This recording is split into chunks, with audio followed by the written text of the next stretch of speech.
Wa rahmatullahi wa barakatuh. Ndugu mpenzi mtazamaji wa channel ya Nurdin Media, ikiwa ni mara yako ya kwanza kuingia katika channel hii, basi hakikisha umesubscribe. Ndugu yangu katika imani, leo nimependa nikuletee video hii. Ni video ambayo inahusu application za Qur'ani. Ni namna gani ambavyo unaweza ukaongeza ukubwa wa maandishi ya Qur'ani, yani font ambazo zipo katika application ya Qur'ani. Kuna baadhi ya watu macho yao hayako vyema, macho hayaoni vizuri, maana maandishi ya Qur'ani yanakuwa ni madogo sana. Sasa video hii itakufundisha jinsi ambavyo unaweza ukaongeza ukubwa wa maandishi ya Qur'ani. Moja kwa moja utakwenda ku open application yako ya Qur'ani, then kama mnavyoona hapa kama mnavyoona hapa, nikiopen hapa, labda useme unakuta maandishi ni madogo sana. Maandishi ni madogo sana, sawa. Kienda kwenye sura zingine tena pia utakuta maandishi ni madogo sana, sawa. Unaona kama hapo Suratul Yasin maandishi yake ni madogo sana.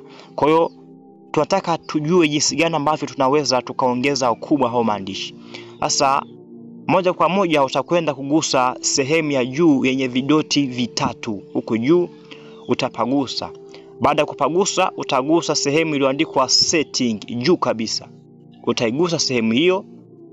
Baada ya kumegusa, utashuka chini, utatafuta neno lililoandikwa font size, sawa. Font size utaligusa neno hilo hapo, then kama mnavyoona, sawa, hapa ndipo ambapo tutaweza kuongeza ukubwa wa maandishi yetu ambayo tunataka. Labda mimi nataka nichague hii hapa ya 52 unit, sawa, ya 52. Nitagusa hapo, then baada ya kuwa nimegusa hapo nitarudi nyuma.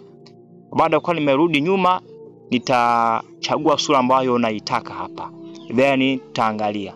Unaona maandishi haya hapa yameongezeka ukubwa, yamekuwa ni makubwa kabisa kama unavyoona. Maandishi hayo hapo, sawa. Unasoma ukiwa unaona vizuri kabisa, sawa. Tukiangalia sura nyingine tena, tuangalie sura nyingine kama Suratul Falaq. Kama unavyoona maandishi ni makubwa, kwa hiyo unasoma ukiwa umeridhika, maandishi unayaona vizuri. Ukiangalia sura nyingine tena hapa, kama unavyoona, idha jaa nasrullahi wal fath wa ra'aita an-nasa yadkhuluna fi dinillahi afwaja fasabbih bihamdi rabbika wastaghfirhu innahu kana tawwaba.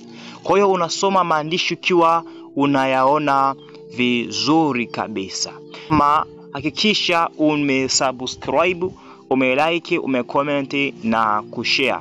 Ukiwa labda una jambo lolote ambalo unataka kushauriana nasi, basi hakikisha unatutumia ujumbe WhatsApp au comment hapo chini. Assalamu alaikum wa rahmatullahi wa barakatuh.